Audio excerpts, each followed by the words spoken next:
Ewoks, the tiny 3 foot tall teddy bear caveman of space, with terrifying strength and a taste for blood. This is basically Ewoks.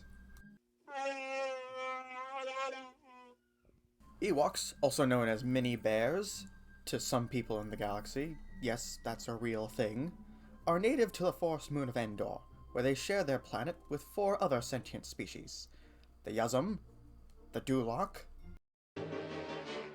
You're a mean one. the Gorax, and the Wisties. Ewoks have a very strenuous relationship with the Duloc and Gorax, by which I mean they try to kill and eat them. Ewoks actually love... That is a typo. God damn it. Ewoks actually live in the trees specifically to stay out of reach of the Gorax. However, they have a very good and friendly relationship with the Wistie firefolk, often throwing the tiny beings in sacks at enemies where the Wisties attack and burn the targets. While this might not seem very friendly, the Wisties actively choose not to harm the Ewoks, so it would seem this was an agreed upon strategy, more or less. I'm not gonna argue with an Ewok. Not gonna ask. Ewoks are very primitive creatures, never making it out of the Stone Age on their homeworld, even though they have been visited by other beings very often throughout several thousand years. But don't let that primitive technology fool you. Ewoks are highly adaptive little creatures, being able to figure out simple mechanisms and technology fairly quickly. An Ewok named Poplu was even able to steal an Imperial speeder bike and lead most of the scouts away from his rebel allies during the assault on the shield detonator for the second Death Star. Look, over there! Stop it!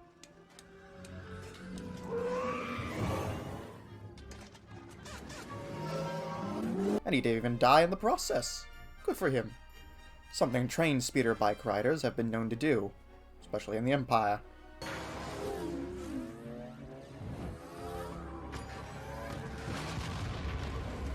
One Ewok named Treek was even able to get off her homeworld during the Old Republic and utilized a small bowcaster instead of spears or arrows. While they might not seem very threatening or intimidating at first, those that underestimate an Ewok often quickly realize their mistake, and then subsequently die immediately afterwards anyways. There's a reason the galaxy also calls them mini Wookiees.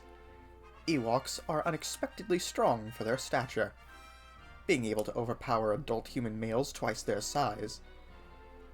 I mean, what even became a freaking Jedi? Who the frick is going to mess with a small bear jumping at you from the trees with a laser sword while screaming, Chiwamok Dangarazar? I'm starting to be very glad that I have yet to have a neighbor hear me while doing any of this. Just felt like saying that. Ewoks can be terrifying enemies to go against, especially at night. Anyone that has played Ewok Hunt, Anyone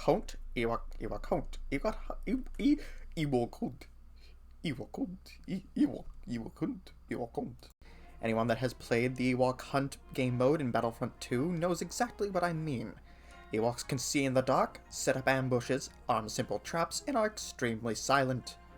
Stormtroopers fleeing Endor after the battle had a nightmare in the Ewok hunting parties coming for cleanup. But here's where we get to the less savory part of our lesson. Did the Ewoks actually eat the Stormtroopers afterwards? Most likely yes, very much so. While Ewoks are fairly cute and interesting creatures, we need to remember the culture they have, that being one of survival. Their planet is harsh, and they are survivors. As such, Ewoks are not very picky with their food. In fact, Treek says it best. I didn't realize you ate your victims. How many intelligent species have you eaten?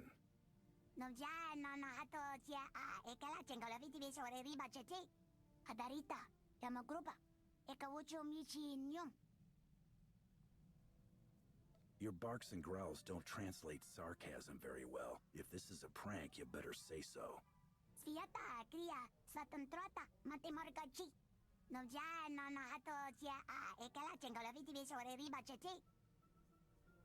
When you wear this much armor, you need lots of muscle to keep moving. I get protein however I can.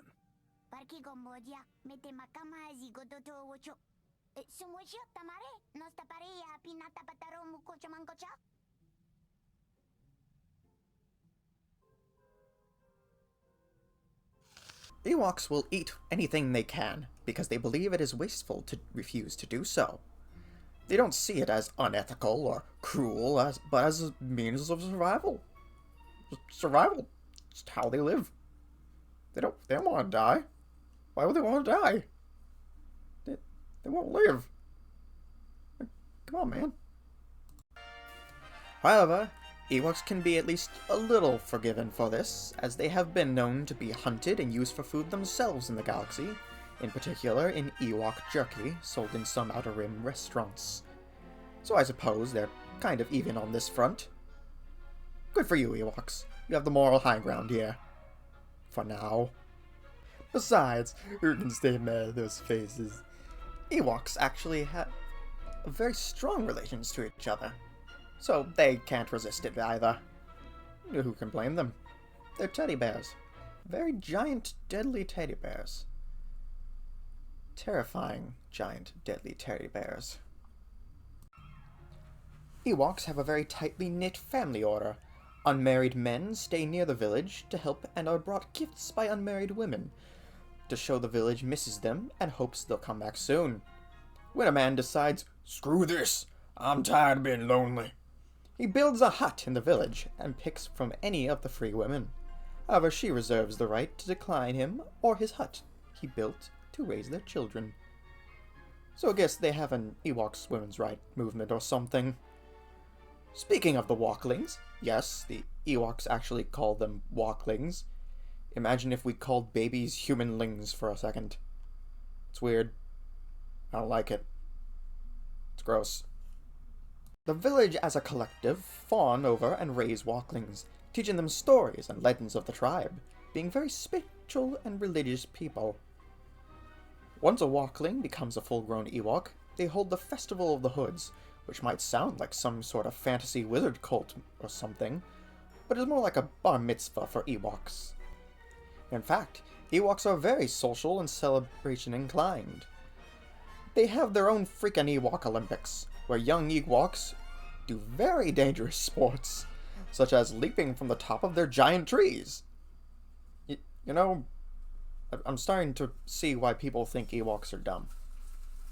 But that's basically Ewoks. Bye. Thanks for watching. If you have any suggestions on how I can improve or anything else in particular, please feel free to say. I appreciate you.